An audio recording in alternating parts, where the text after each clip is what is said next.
Whew. Let's talk about astral projection. You ready? So let's move forward together. Last time we were on here, we spoke about getting into the astral with one of the basic methods. Now, I would like to expand and introduce to you a different method, one of my own design. This time, instead of lying in your bed and pretending that you're climbing a rope out of your body, imagine that you're sitting in a very full bathtub. Sensory deprivation tanks.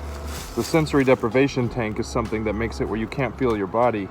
It's actually something great you can use for astral projection, but pretend you're in one of those tanks and that the water is causing you to bounce up and down, okay?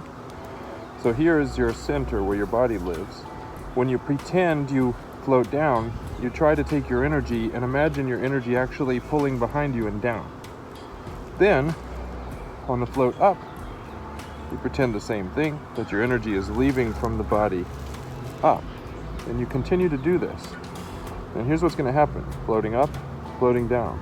Floating up, floating down.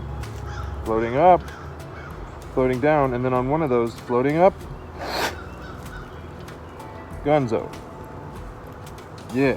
When you finally make contact with the astral, I want your homework in this first plane to be to travel around your room, wherever you may be. Travel around and look at all the different things there are there. And look at them. Look with your feeling, not with your eyes. You don't necessarily have eyes. It's something different that you're seeing. You are seeing the energetic signature of everything. This means, to the trained astral eye, you can determine whether things are good or bad based upon how you see their energetic representation in the astral. When you visit people, you can also see their energy and whether or not they're good or bad. I do have to break it to you, there's not necessarily a good or a bad at all, but for many purposes there is. So, as you go into the astral, you may find yourself stuck. You may find yourself unable to see at all. Many people wonder, well, what is this? I can't move, I can't do anything. Continue to practice it. When you started doing squats in middle school, I guarantee you didn't have 500 pounds on the bar. So, continue to increase the strength of your astral body, and you will find yourself able to move. Now, once you're there, you're moving around. You've got a good idea of what energy signatures mean. You may feel a presence around you. There may be interesting specters around you. I wouldn't worry too much about these. Many of these are watchers.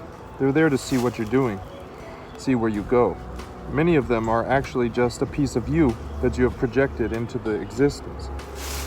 So please do not fear them.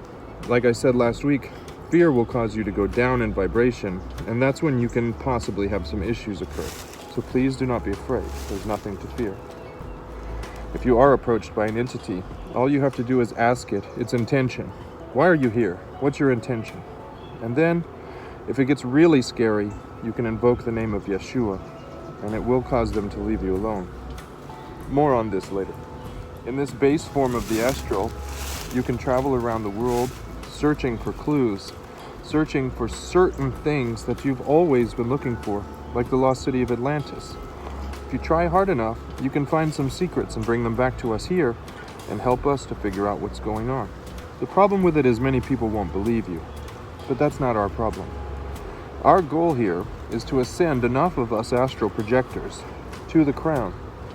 That way, we can unlock the next phase of this existence and help usher in the energy change that's going to happen on this planet anyway.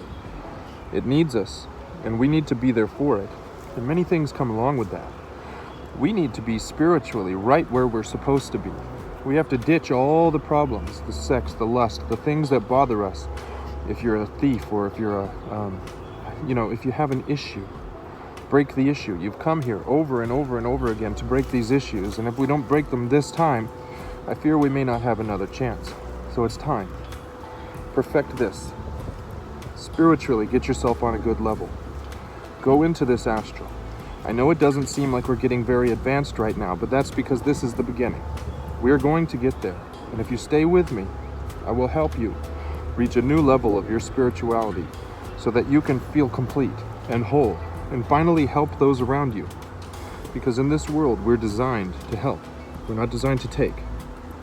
So we're going to use this astral experience to learn, to love, and let's glitch together.